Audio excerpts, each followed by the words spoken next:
Los meniscos son los amortiguadores de la rodilla, pero a veces se rompen y comienzan los problemas. ¿Cómo podemos solucionarlos?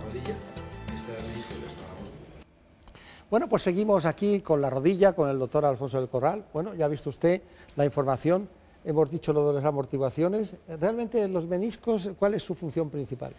El menisco es una estructura extraordinariamente importante, permite precisamente, como ha dicho en la presentación, que sea un amortiguador, que haga que fémur y tibia tengan una congruencia casi perfecta.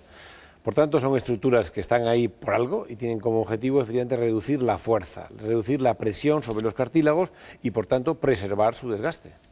Claro, si no hubiera meniscos habría artrosis, claro. Pero precoz, es decir, ahora mismo para que haya una artrosis de rodilla lo normal es algo que sucede al cabo de 50 años de vida, por decir una cosa. Sin meniscos es seguro que las artrosis serían mucho más frecuentes.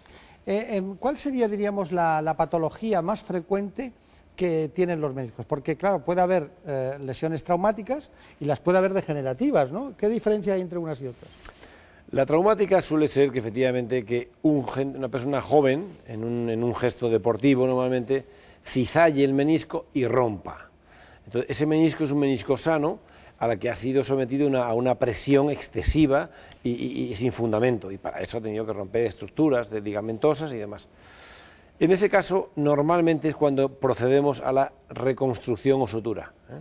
Sin embargo, en las roturas degenerativas, que son microtraumatismos de muchísimos años, de 30 años, que ya el menisco está muy deshilachado, que está degenerado, que tiene muy mala vascularización, es cuando realmente es más complejo y más difícil reconstruirlo. No vayamos al deporte en el que usted se lo sabe todo, ¿no? En el mundo como responsable de traumatología y ortopedia del Real Madrid durante tantos años, sino a la gente normal y corriente, ¿no? Hay personas que tienen las piernas, diríamos, en X, o las pueden tener también separadas, ¿no? Exacto, en geno, en valgo, como hablan ustedes, exacto, ¿no? Sí. Bueno, eso da lugar a alteraciones del menisco, ¿no? Sin duda, siempre pongo el mismo ejemplo, ¿no? Hay deportistas, tipo, por ejemplo, pues no sé, jugadores de fútbol que Pirri y Raúl lo han tenido, eran las piernas un poco como de jinete de caballo. Eso se llaman genuvaro, eso presionan tremendamente el menisco interno, que es el menisco que está más agredido y con más riesgo de rotura. Y por otro lado, la rodilla es un poco tipo jugadores de baloncesto, tipo Romay, que son como en X, están sobrecargados en el menisco externo. Entonces sabemos que la morfología, la forma, nos va a llevar a romper más un menisco u otro. Claro, pero los dos meniscos no son iguales, uno tiene forma de C y el otro es prácticamente circular. Una O, sí. Entonces, indudablemente es más importante el menisco externo. El menisco externo hay que intentar preservarlo bajo todos los efectos. El interno también, indudablemente, pero el interno produce muchos menos trastornos quitarlo, que sin embargo el externo suele ser mucho más complejo y más molesto. Si usted y yo compráramos un jugador de fútbol y nos costara muchísimo dinero, como lo que valen, pero que nos costara a usted y a mí, nos encargaríamos de que la musculatura del entorno de los meniscos, la que va del fémur, de lo que son los rectos y los laterales, los ligamentos, fuera más fuerte para que el menisco no sufriera.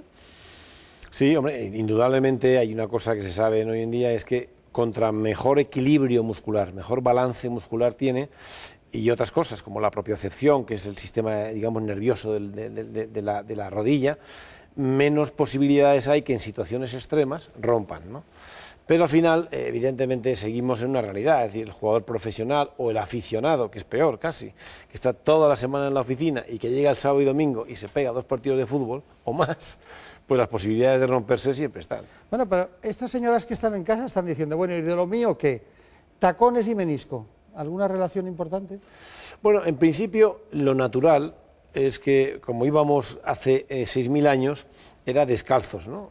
Y tal. Por tanto, el zapato plano es mucho más sano que no los tacones.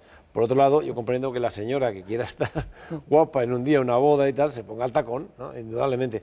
Pero en el día a día es importante eso. Otra cosa muy importante para preservar los meniscos es el peso. Hay que intentar, somos malos los médicos, pero siempre hay que intentar no engordar, porque no es lo mismo ir con tus rodillas, con problemas que pueda haber, con 70 kilos, con un 80 de estatura, a pesar 120 kilos. Indudablemente para los meniscos es un dato fundamental. Sí, nosotros tenemos unos avisos internos. Teresa Fernández me está diciendo, la pregunta de la página web es muy importante, a instancias de lo que está usted diciendo, y dice, ¿se puede hacer vida totalmente normal con una rotura de menisco? Nos lo han preguntado a nuestros correos electrónicos. Absolutamente. Es decir, yo siempre digo que hay que operar a los pacientes. No hay que operar ni las resonancias magnéticas ni cosas parecidas. Se rompe un menisco, es un menisco que no da derrame, que no provoca dolor, no provoca bloqueo, pues ese menisco puede no estar moviéndose y una persona con una vida razonable, pues ese menisco no le da sintomatología, por lo tanto, bajo ningún concepto lo quite, porque un menisco roto sin dar sintomatología es un menisco que protege. Bien, ¿se puede vivir sin menisco? Se puede vivir sin menisco absolutamente. ¿Se puede hacer deporte sin menisco? Se puede hacer deporte y en muchos casos a lo mejor no le produce ningún problema nunca. En algunos casos puede producirle al cabo de muchos años un mayor desgaste de los cartílagos. Entonces, ¿por qué hay gente que habla del trasplante de menisco? Porque es que hay que hacerse un trasplante de menisco, no es llevar las cosas a... Pues nosotros precisamente fuimos un poco, creo, vamos, no me atrevo aquí a pillarme los dedos, pero bueno, de los primeros que hicimos un trasplante meniscal aquí en España artroscópicamente. Y entonces, por artroscopia. Por artroscopia. Y evidentemente hay pacientes, yo recuerdo un caso que siempre comento, el de Álvaro Benito, que es un jugador de fútbol magnífico del Madrid, que tuvo una serie de incidencias tremendas, y que yo lo llevé a hacer el primer trasplante meniscal a Pittsburgh, con el doctor Christopher Harner. ¿Y por qué? Porque la falta de menisco le provocaba muchísimo dolor en la rodilla. Que hay casos de pacientes que la falta de menisco les provoca un dolor terrible. Son pocos, afortunadamente, pero los hay. Y en estos casos la indicación es precisamente un trasplante meniscal. Pero ¿no es verdad que el trasplante de menisco está sobre todo indicado en personas que no desborden los 50 años, cuanto más jóvenes sean mejor? Esto es un trabajo de la Academia Americana, de un norteamericano, en la que vio efectivamente la utilidad del trasplante meniscal en ese momento puente entre que todavía es pronto para hacerle una prótesis a un paciente con muchísimo dolor y desgaste en la rodilla. Entonces el trasplante meniscal quita dolor.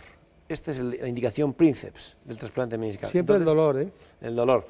Entonces permite darnos unos años hasta entrar un poco en los 60, que es el momento que quizá a los ortopedas nos gusta mucho más entrar en el mundo de la artroplastia.